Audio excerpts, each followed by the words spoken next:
The Republican Zone is brought to you by Drew Murray, a modern view from the Republican lens, covering local and national news, understanding that one size doesn't fit all when it comes to politics. The Republican Zone airs Wednesday from 1 to 2 p.m. and Saturday from 3 to 4 p.m.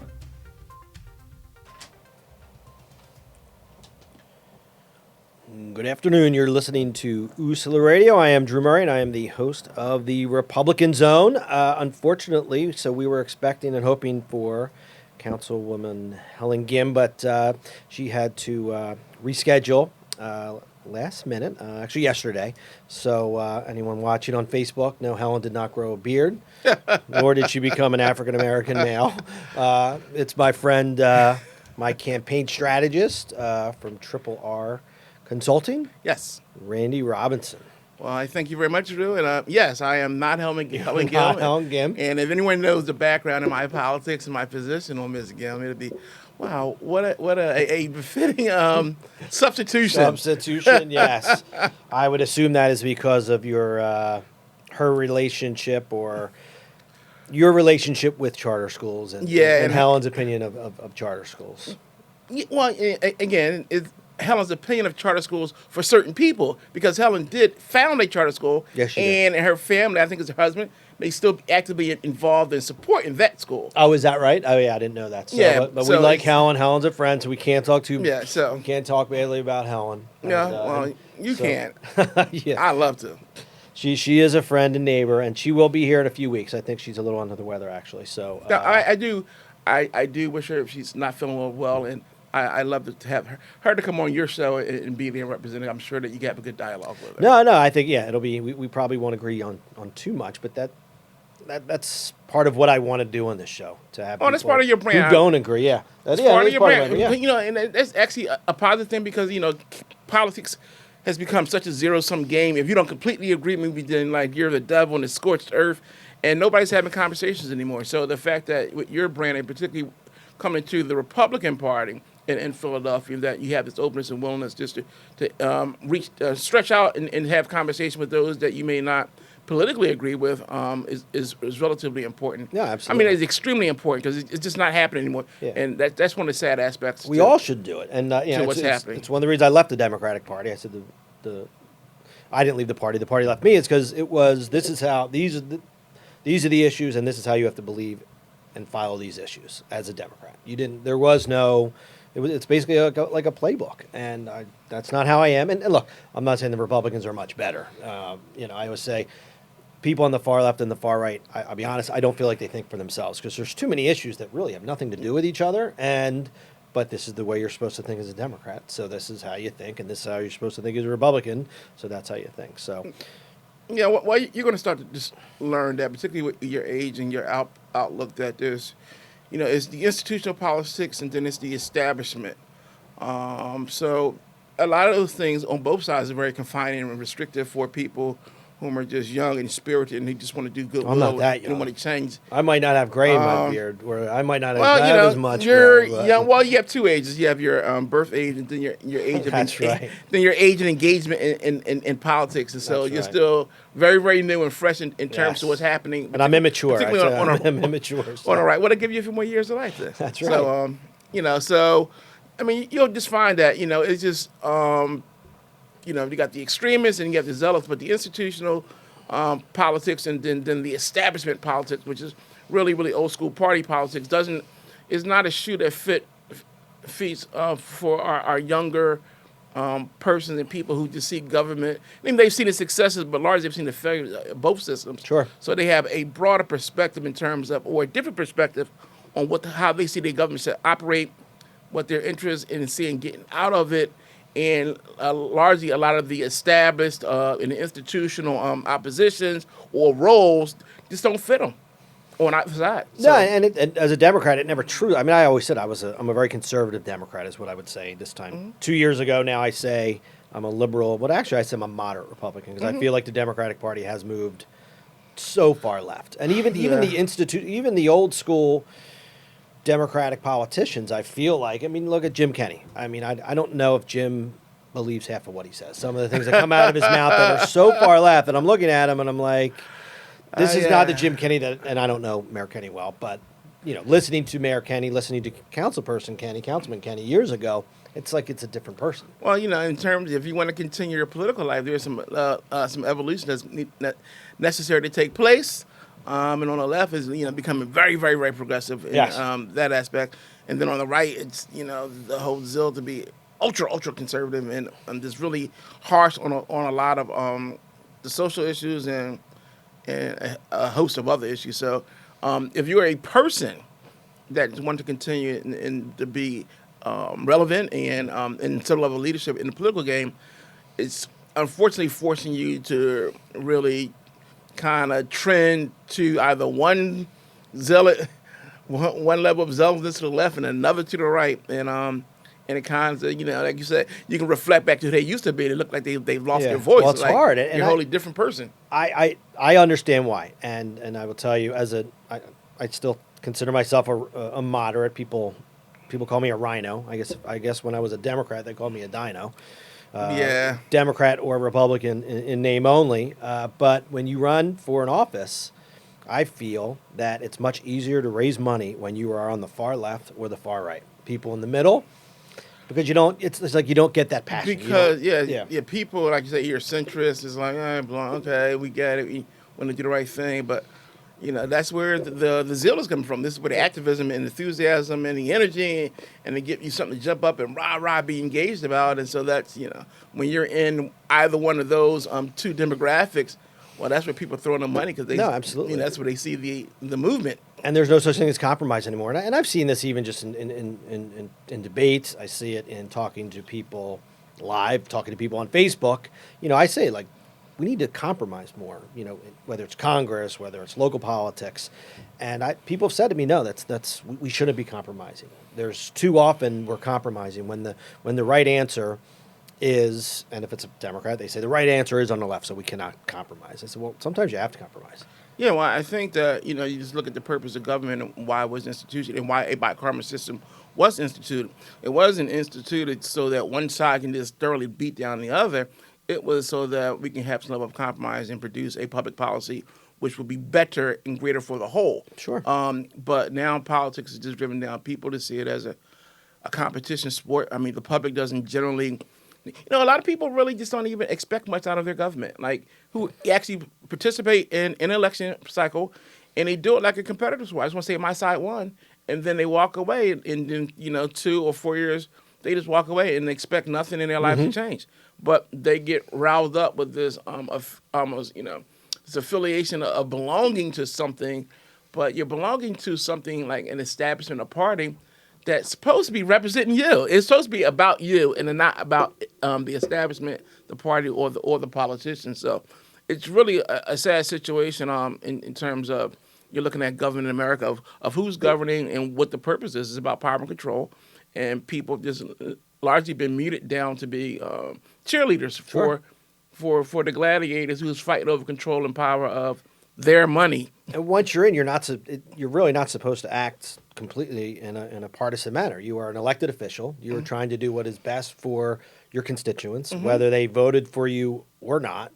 And I don't see many politicians doing that. They're just doing what they believe those who did vote for them want, whether it's a good decision or a bad decision. And you could see that at a local level. We're going through an impeachment process now that, again, whether you agree with it, disagree with it, whether you love President Trump or hate President Trump, it is completely partisan. And you can just see by the way the votes are. Yeah, facts be damned. It is partisan. It is absolutely. The role of the Senate is pretty much become. Out loud said, "Oh, we're here to defend the president." Yeah, they're not a jury. We're not we're not going to be an impartial body to weigh the facts. No, we're going to make sure this doesn't happen to him. Which is wrong. Whether you agree with the impeachment process, whether you agree with this impeachment or not, Senator McConnell should not have said that. To say we're working with the president and the White House to figure out how to clear defense him. attorney. So it's like the Constitution be damned, and it speeds me up to my previous point. Yeah. It's exactly what people see of their government, what they expect out of it now, and it's really nowhere near what we believed it to be. And I think that the founding fathers of this country created these tremendous doctrines for governing, for them to be carried out like now that they really just have no weight. It is a zero sum game. It is a my side or your side, us Exactly. versus I mean, them. when was the last time you've heard senators, congressmen, House representative talk policy? Oh no, It's been over a year. no, policy's out. Politics is in. It is purely talking about the president, what he does wrong. And look, And this is what, and in the 70s and 80s, and I guess to some, 70s, 80s then, kind of like really got me impressed with the Republican Party to a degree because they saw themselves as thought leaders on public policy. And some of the biggest things is that when they talked about their ability to go out and write policy, that they had across the board support for. So it was like, who can come out with the best policy that will garner support even from your side? And that was like, the feather in your cap. Like, I'm a leader. I created public policy that was impressive across the board, even your base. So, but now that's no longer the case. Nobody seems to want to see themselves as that person anymore. You're almost seen as a maverick if you're, hey, tip your hat to Senator McCain. Yeah, but those days are over. And like I being hope that person. Well, I hope it's temporary because I'll be honest with you, I never thought what the president did was to the level of impeachment. I think he kind of walked the line and maybe crossed it. Mm-hmm. It's debatable. Did he break a law? I don't think he did break a law. And now Democrats are even arguing whether or not you have to break a law in order to be removed from office. It's high crimes and misdemeanors. That doesn't mean breaking a law. Now, I'm not a constitutional attorney. It'll be interesting what the president's attorneys do say about that. But once he was impeached, I personally think they should call additional witnesses. And they should actually have a trial. And they should, even if it is, just pretend to be. Just pretend like you're going in and acting as a jury, as the Senate should. There's no way Democrats are ever going to get 20 votes from Republicans. So why not just put it all out there and bring in witnesses, talk about it, go over the issues. I don't think we're going to learn anything new from the witnesses, but at least pretend to be acting as a jury.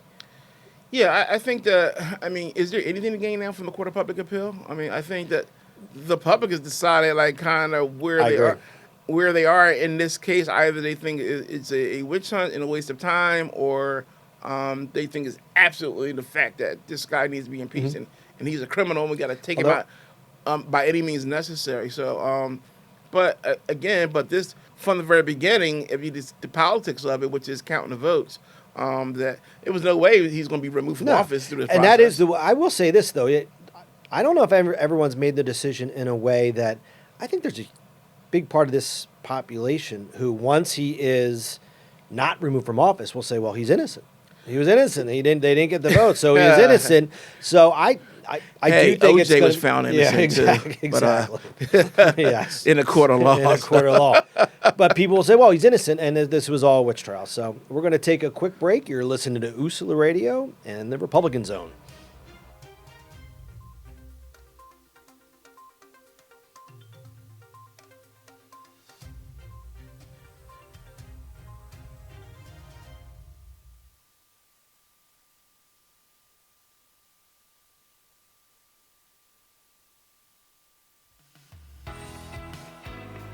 Hello, my name is Melvin Prince Johnny, and I'm running for the 3rd Congressional District, City of Philadelphia, in the great state of Pennsylvania. We're 16 days in January, there's more than 22 killings in our city.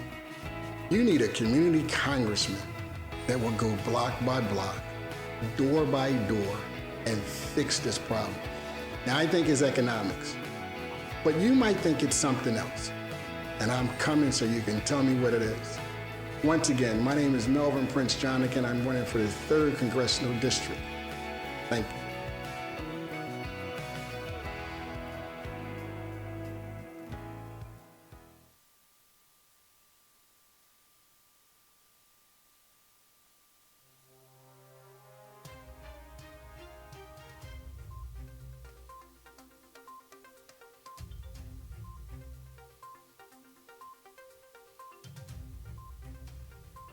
Welcome back. You're listening to USALU Radio and the Republican Zone. I'm here with my friend Randy Robinson. We've been talking about national politics and the far right, the far left, how we don't talk to each other anymore, how we don't compromise, and even at a local level, we talked about having a diverse opinions in government, and I feel like on a local level, I forget, were you here before or after the general election? Were you here after?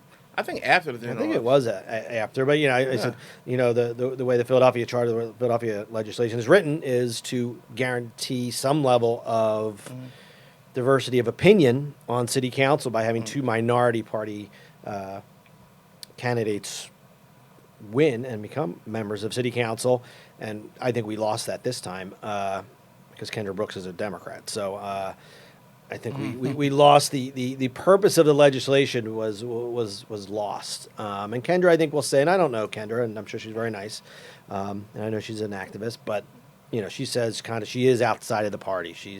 But she's not. She's a lifelong Democrat. Has always been a Democrat. I think she still is a registered Democrat, just who ran under the quote unquote umbrella of the Working Families Party. Yeah, she's a part of the caveat of the Democratic Party. Yeah. It's the establishment base, and then it's the upper progressive way. It's almost like the Tea Party of the Republican Party. Exactly. It's well, like the Tea Party didn't. I'm sure there were a lot of Republicans wish they had registered as a separate party. But they're not. They're a public interest within the establishment. So yeah, we'll see. We are early on. I mean, I am very nervous that her number one priority, there's a lot of priorities we have in Philadelphia, and to me it's education, it's schools, especially now, but hers is rent control. And rent control has never turned out well. We'll have our friend John Featherman on one time, and he'll talk about rent control. Well, did you see the committee assignments that came out? Well, clearly, I read them quickly, yes. Well, Kendra, being a freshman, everyone has to chair a party, one committee. But I forget what committee she was on, like bikes and lanes, skateboards and mopeds.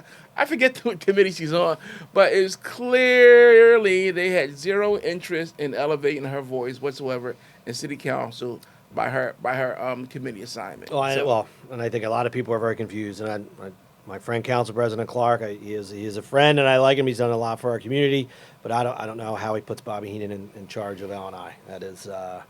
Well, he comes out of her labor base, and these things are very, very important to them. And again, he's simply indicted. He's unconvicted. He hasn't had a innocent until proven guilty. But he hasn't had a trial of a jury of his peers yet. And when that trial is it November of this? No, it's actually, is it 2021? It's about a year away, I think, no matter what. It's either late this year or early 2021. Yeah, so basically, you look at his seniority and the fact that he ran his district, and then people, they're still supporting him, and they returned him to council. So would he sit around and pretend a guy isn't there? Well, but he did lose to Cheryl Parker? Cheryl Parker, majority leader. The majority leader. Well, that's fine. I think that's justice in itself. Was that the ceremonial? We're going to slap your hand, and we're not even slap your hand. We're going to. Well, yeah, you can't be representative of us as a whole in terms of being the majority leader. But there are some committees here that we think that you have a skill and expertise in that if you're going to be here, you're going to serve. And they gave him, which might be even more powerful being the... Well, they said he's more powerful now. The article I read today was he's more powerful now as head of, the city council member in charge of the committee for L&I than being the majority leader. Well, there you go. That's how it works. Interesting. I don't know where that. Well, I think I know where it came from. Well, it came from above you and I, and we'll say he's a former U.S. congressman. I think is where that came from. But what are you going to do? The Democratic Party is in charge in Philadelphia, and until we, in my opinion, make some changes, it's going to be the same old, same old. And I like Council President Clark. He's a good guy. So we have another election coming up, and I'm actually part of that election. Hopefully, hopefully, I say hopefully because I know how hard signatures are, especially in Center City, Philadelphia. But there are a lot of new voting rules, and I think I'll be honest with you. I bet if you went up to 10 people on the street and asked them, I bet if you went up to 100 people, 98 of them would be like, I have no clue. Yeah. What are the new voting rules? Yeah, Act 77 is coming into place after it's been much delayed, much talked about, rolled out. People, we talk about just voting reforms in the Commonwealth of Pennsylvania, which is a very, very, very old state. Some of our rules are very archaic, and it doesn't make sense in other parts of the world. Not the world, parts of the country where they're younger states, they got younger populations, and but Pennsylvania is Pennsylvania.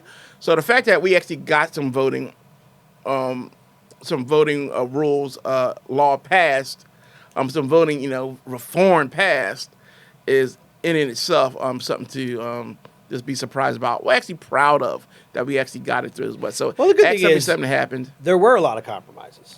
Oh yeah, People on both sides were not Yeah. happy. But and the big thing is, and Randy and I on Facebook were actually discussing this morning, which is why when Councilwoman Gim couldn't make it, when I found out last night, I didn't know what I was going to talk about today. I'm like, I have no clue. And then you and I were discussing on Facebook, disagreeing a little bit. Yeah. The mail-in voting. I'm a little nervous about mail-in voting. Well, first of all, it's early voting. Welcome to early vote in Pennsylvania. This is our foray into early voting. It's early vote, but there's no extend your ability. I still, and maybe you can explain to me. I still don't understand the difference between absentee voting and this early voting because you don't need an excuse. With absentee, you need an excuse.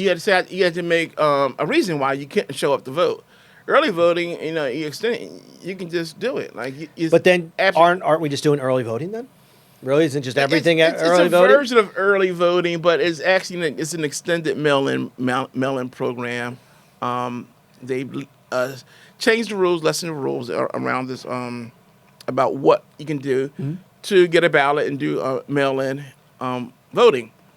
So I guess how does it impact or affect the absentee ballot thing? Just kind of just gotten this whitewashed away, and you just I think it kind of goes away. Goes away because you don't need to be an absent anymore. If it's no excuse, you can just say it's early voting through this mail-in ballot process, which allows you to do it at a location designated in the county that you can go in 50 days before the election and request a mail-in ballot and actually fill it out there and submit it. and hand it right back in. Or You can apply online. And again, you might say I'm wrong. I think you can just apply online, and they'll mail you a ballot, yeah. Oh, yeah, absolutely. So and then you can mail it back in. you can mail that back in, and also they extended the time period that before it had to be in the Friday before the election. Now it's 8 p.m. by election day. On election day. So So we're not going to know who wins. No, so looking at a person like me, who's a campaign strategist and love field operation election days, so you could almost just go around and start just looking to pick up people's mail-in ballots and just taking them in for them. So Well, you're not allowed to touch it, right? No one's. I think unless it's and again, you know more than I do. Unless it's mailed, you're not allowed to bring it into someone and hand it into City Hall, are you? in person, or the board of elections, I should say. Can I do it? Possibly. I'm not really sure what the law, how we try to safeguard that law. I know in New Jersey, you can't bring in more than 3. That's not you. But I thought that was only absentee. So maybe that is the only difference between absentee. In Jersey, doesn't have. They just have a mail-in ballot program. They just have mail-in ballot. They just have a mail-in program. So now we have a mail-in program, and again, we're all here. The law has just come out recently. We just passed that session. You're not allowed to bring in a ton of We're them. trying to figure it out. We all don't know all the rules just yet. But yeah, you can't just come in with a You box. couldn't of come them. in with a box. And So- because there would be corruption there, no matter whether you like this program or not. That would be. But here's what I fear: you make number one, and call me naive. You could vote from 7 a.m. to 8 p.m. on election day, unless Yes. unless you do have a disability, or you're out of the country, or maybe you work a job that you go from 6 to midnight. I think the vast majority of people can somewhat easily vote. So why do we need to make it quote unquote easier to vote? We already have absentee, so why do we need to make it easier to vote? Well, you look at a state like Texas in the South, who has early voting. They give you about 10 days of voting prior to, then a weekend off, and then election day. They have curbside voting, where that you're handicapped and you have a card, you go in and they bring the ballot box And do out. they know after the election? Is there data saying, okay, this is how many people Yep. voted traditionally? So, yep. So, So this, now your every friend day- who became mayor, what was that data? Did every you know? day, so during early voting, every day they give you a list of who voted.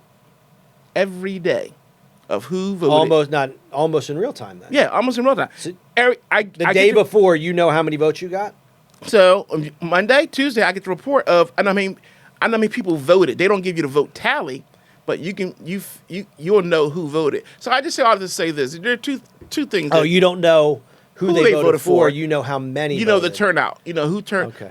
where they turned out in the numbers per division. And Randy consulted for the now mayor of Dallas. the mayor of Dallas, yes, And I forget what is it? the Honorable Eric Johnson. The Honorable Eric Johnson. So that's why he's not just randomly. No, it's Randy's a smart guy, but he doesn't know every city in the United States. no, I just know Dallas. You know Dallas. So I'm just to say say that to your proposition, like why do we need it more? So you got states like Alabama in the South and Texas, whom said that we should give the citizen every opportunity to participate, what's possible. That is the will of how they see our founding fathers around voting. Particularly as an African American, there are two things, and I think that sometimes people conflate the two issues.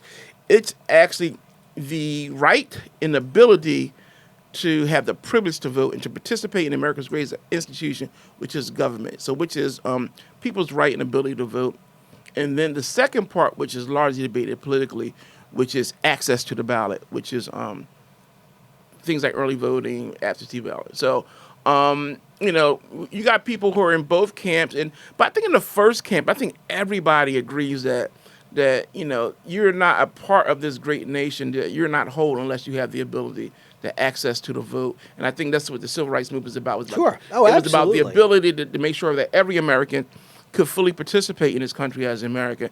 And one of the greatest joys that we have and ability is to participate in this democracy and have the right and ability to vote. But when I look, But and then I'll it's the just- access of then it's But access. so in Center City, I live in Center City, and maybe I'm a bad example, and maybe if you're out in a rural area, it's different. But I could literally walk 2 blocks to the west, and there's a polling station. That's not my polling station. So 100 yards from my house is a polling station. That's a different division. I have to walk about 300 yards to the east, and that's my polling station. It is not hard, at least in the city of Philadelphia, and they all are, or at least in the division I'm speaking of, they're handicap accessible. So and I'm sure not everyone is, and I think that's where the absentee ballot does come in. But it's not hard for me to vote. Yeah. Well, it's not hard for me to vote either. I think I've got a pretty much perfect record. But, you're speaking about, the ability, the access to the ballot in an urban area, in Center City, Philadelphia, and where I live right in South Philadelphia. You can't make voting laws for your neighborhood. No, And exactly. what certain And I kinds of said people- mine might be a Which is bad great. example. So when but- you're looking at voting rights, they're all state rights. So you got to look at across. You got to look across the board. And again, being a black man that I am, I understand in terms of how the politics. First of all, just fighting for the right to vote, but how the politics get lined up where the rules, the access to the ballot, has been institutionally and historically been withheld, and so that you have people who are just from the spirit of it all. Just saying, and then the history of it in America in terms of the limitations of the access to the ballot will want to input every opportunity, every ideal to make it easier for the person to participate. So I'm all for it. But here, I can just tell you again from my experience in Texas. So when coming from Philadelphia, where election day is one day, and like you said, I it's not difficult for me to go and participate. I have the right to vote. I have absolutely access to the vote.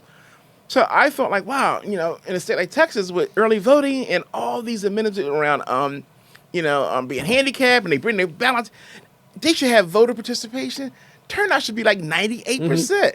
It was like the Lollapalooza of election day. I went there, it was like Groundhog Day, but it was like a Groundhog Christmas Day because I love election day because it all comes down to this one Yes. finale, this point. But there it goes on for like 2.5 weeks. So I wake up, it's Christmas again. So I'm thinking, wow, this is, in 2010 when I did my first campaign there. Like, turnout must be phenomenal. You can vote on Sunday, you pull a van up to the church, and then you take them to the early voting stations that closes like at 5 o'clock. So right to church, you get them. That's probably the conservative. We're going to take a real quick break, and I'm going to ask you when you get back, what is the voter participation rate in Dallas? The turnout, you'll be surprised. We're going to keep everyone waiting, though. You're listening to USLA Radio, the Republican Zone. We'll be back in a minute. Hello, my name is Sheila E. Armstrong, and I'm a candidate for the 2nd Congressional District. The reason why I'm the best candidate for the 2nd Congressional District is because I am on the ground doing the work. As your community congresswoman, I'm committed to go door by door and neighborhood to neighborhood to address the issues in our community. For instance, one issue that is concerning to me is the gun violence. The day is January the 16th, and the city of Philadelphia has 22 murders, which is more than the days in a year. This is not right. And you deserve to live in a city and a community that is safe. As your community congresswoman, I will work diligently to fight for you, the people. My name is Sheila E. Armstrong, and I am the best candidate for the 2nd Congressional District. Thank you.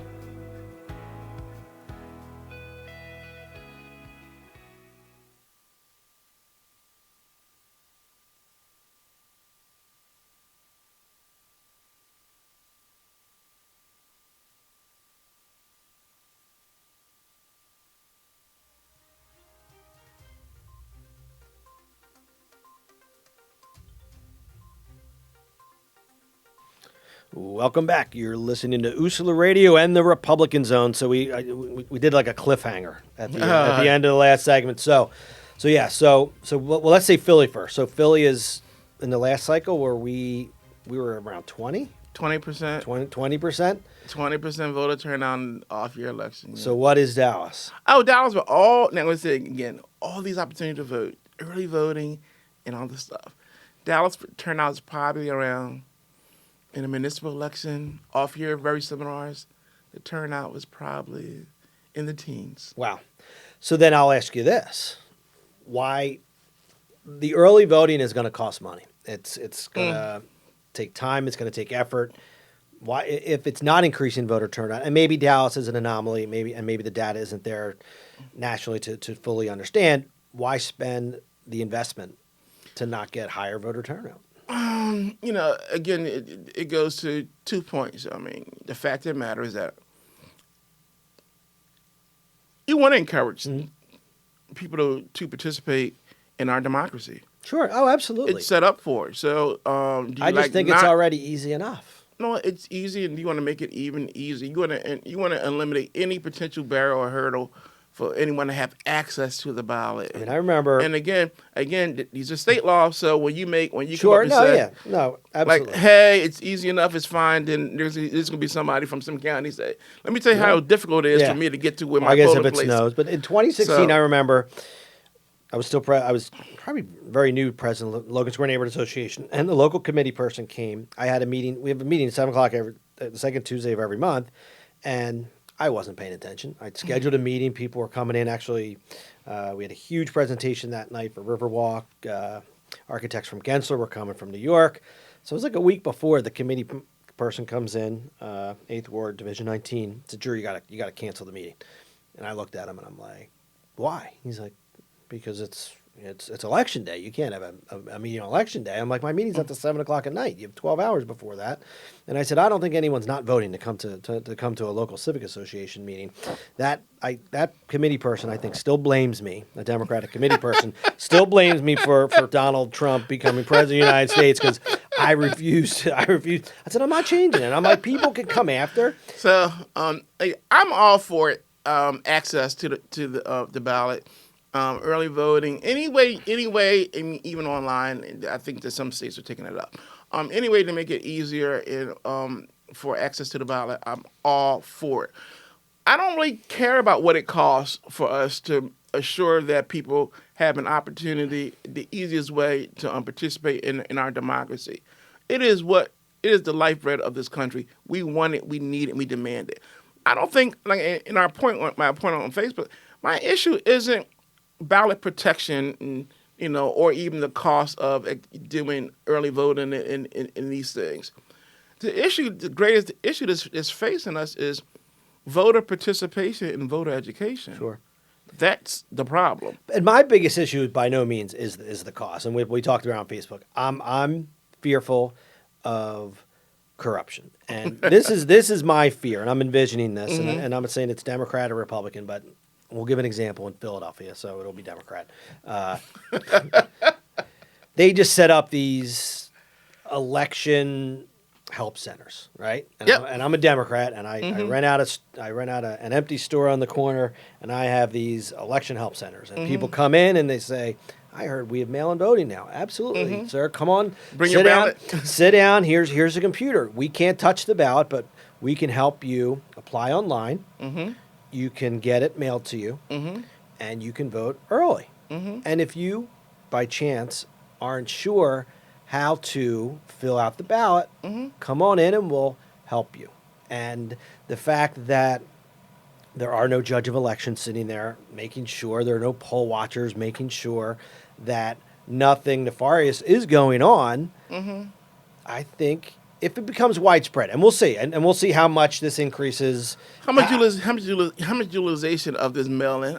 From just following your scenario and saying, Yeah. I didn't hear anything illegal in there because if I gave you, I got you access. that last part is borderline. If they help fill out the ballot, Well, voter education is actually legal.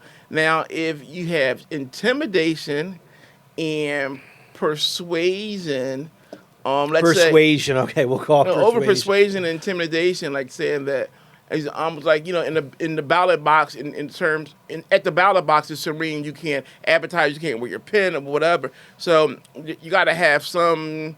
If you're going to have a center, then it has to have some level of serenity or just bleached of any political persuasion.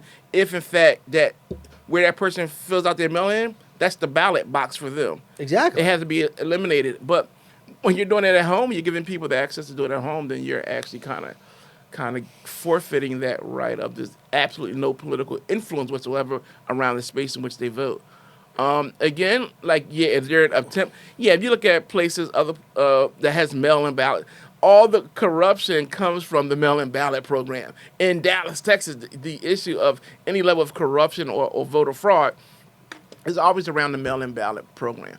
But I think you're proving my point. No, but what I'm saying is the fact that it is so minimal and small in terms of the overall, number of But you voters. don't know unless you get caught, especially as you said, persuasion. As you're helping an elderly person. Hey, you can't read that? Oh, yeah, here. Persuasion. No, Jim, you want to vote? Who do you want to vote for? So again, it becomes, it is a critical part when you're looking at influencing 100, 400, 300 votes when turnout is so low. So that's why I say the greatest threat to our democracy isn't the potential effects of, of corruption and voter fraud. It's our lack of participation because we just aren't motivating enough folks to come out and vote. And get to the polls whatsoever. So, I'm not going to allow the fear of corruption be a hindrance to progress.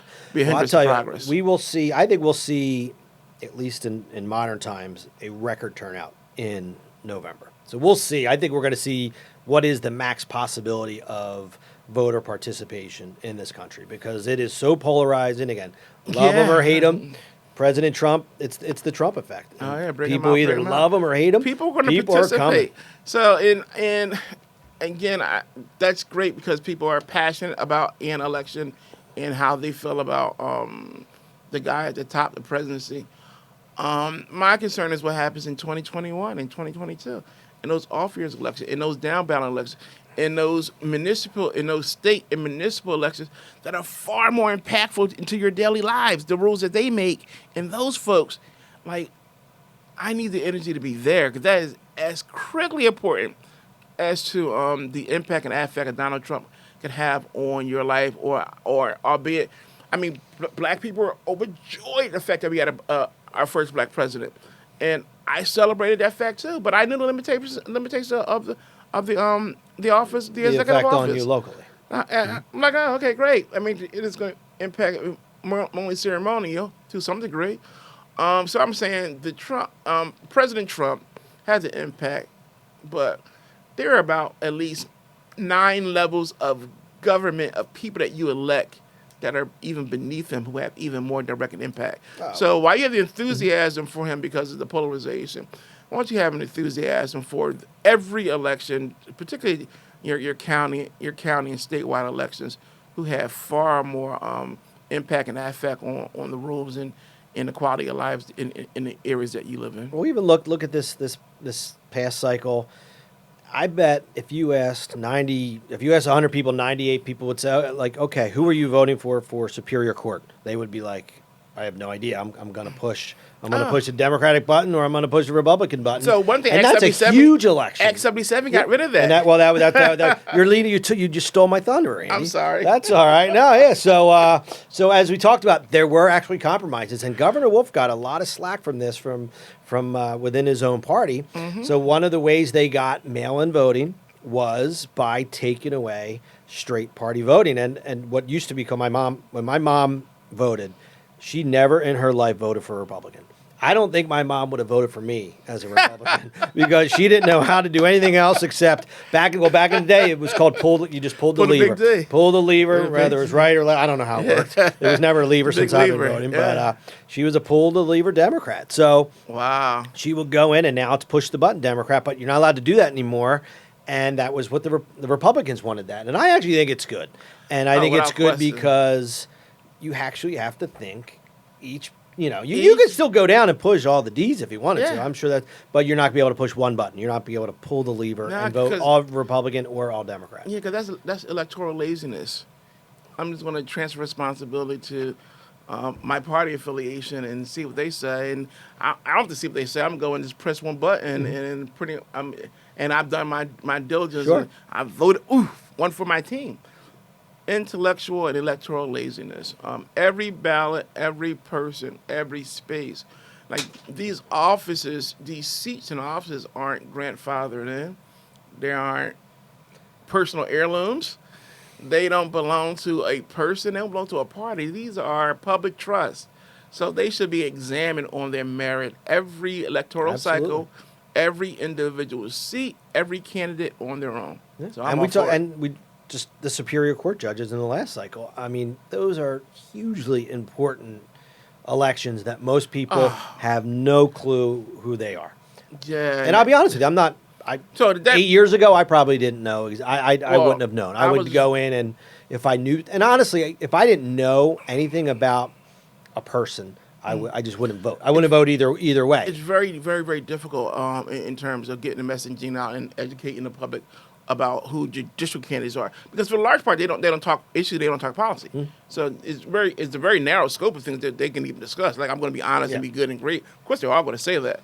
So, but most people just aren't educated on the office. They don't know what a common police court judge does versus a municipal court judge, and they don't know what the value of if you have when you're in a union and you want to get an injunction, you got to go to Commonwealth Court. So those judges there, and then if you got in Philadelphia, you got the DAs how we got them, and you got a bad conviction, and that goes kicked up to the Superior Court. Yeah. So I need a real person there who's a real jurist, is very knowledgeable of the procedures and practice of the law. So they don't know what that, and then the Supreme Court, who decides many, many large economic issues in the Commonwealth. So we just don't get to educate. So again, the access to the ballot, to be, argued, debated, and all that stuff. But again, I say our biggest issue that's really eroding our democracy is voter education. Well, to be interesting with this diminishes participation. We'll see. I guess we'll see in November. We'll see the data. I'll be interested to see how many people, since there's not straight party voting anymore, as you get to the lower elections, as you get to the state reps, how many people are not even going to get and push that button? How many people are just going to vote for Trump or the Democrat? Yeah. Because that'll be an interesting data. People, you walk in and I will say this with the new machines, as part of Act 77, it's not money to get new machines. It took a little while to vote, so you got to have some. It wasn't quick. No, it was not quick at all. So you got to have some endurance. I was I was third in line this time, and I had to be in New York like an hour and a half later. And a woman walked in, and she was in there. It's because she had never done it before. She was in there for 15 minutes, and one of the machines was down. So we're going to take a quick break. We'll be back in a couple of minutes. You're listening to USLA Radio and the Republican Zone. Yeah, I like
Don't wait. Communicate. Make your emergency plan today.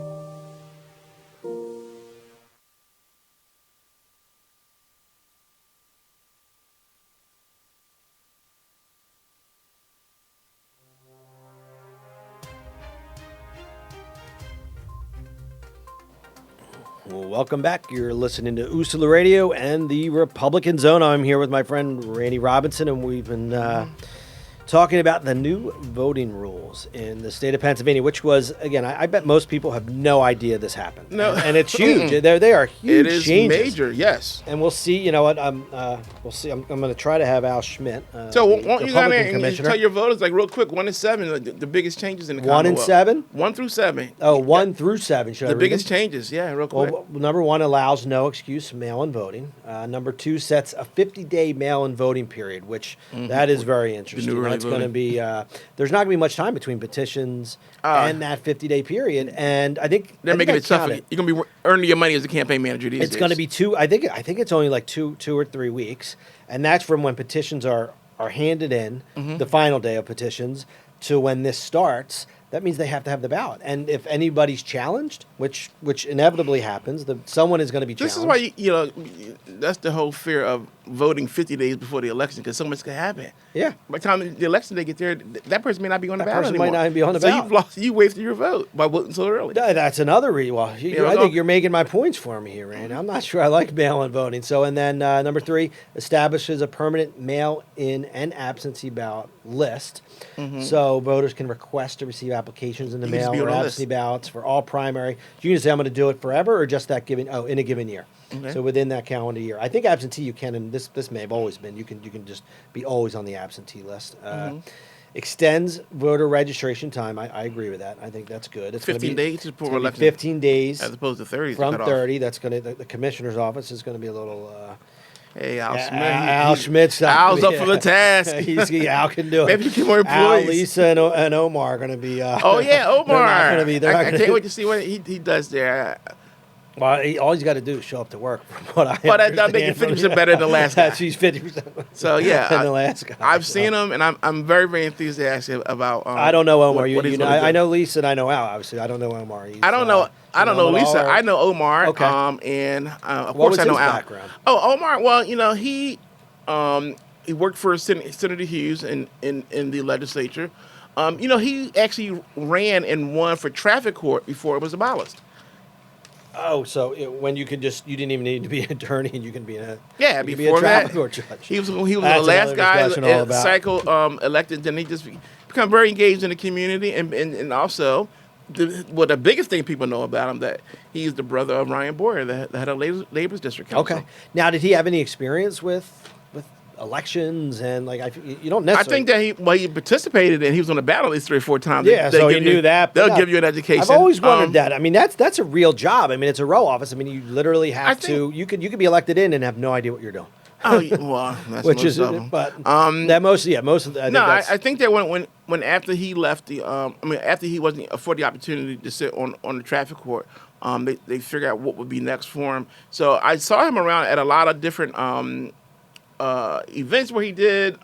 He was doing voter education, and so I think that he did gets to brush himself up on the So he rules. did have some experience, yeah. Yeah. No, it was, Well, I think he educated himself. I don't know if he had Yeah. experience except being the commissioner, but I saw him doing a lot of things around voter education in the community. Well, So, I think to it was prepare good for that that. Lisa and Al won because if I think you want at least 2 out of the 3 commissioners to be since this is something that you don't necessarily have to have professional experience, that at least Yeah. 2 out of the 3 had done it before. So I thought it was good that both Al and Lisa won. And so let's see. The next one is extends mail-in absentee submission deadline. So as we already talked about, could go up literally to 8 p.m. on the election day. So we might not even know.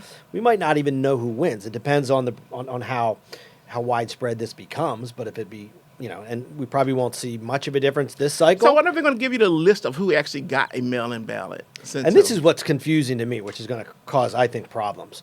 So you can also, if you mail it in, you're like, oh, I don't think it's going to get there in time. I waited too long. I mailed it the day before. You can go in and you can vote. Yeah. in- Now, again, It's called,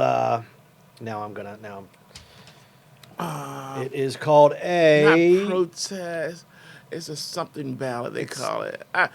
So just to make sure that your vote's counted, but it won't be immediately counted. But a provisional ballot. Yeah, You can get a provisional provisional ballot. ballot, which I guess a provisional ballot, and then they'll cross-reference and obviously make, and I think if your ballot does get there in time, if you for some reason had different votes, it's your mail-in ballot that that becomes legal. I think so.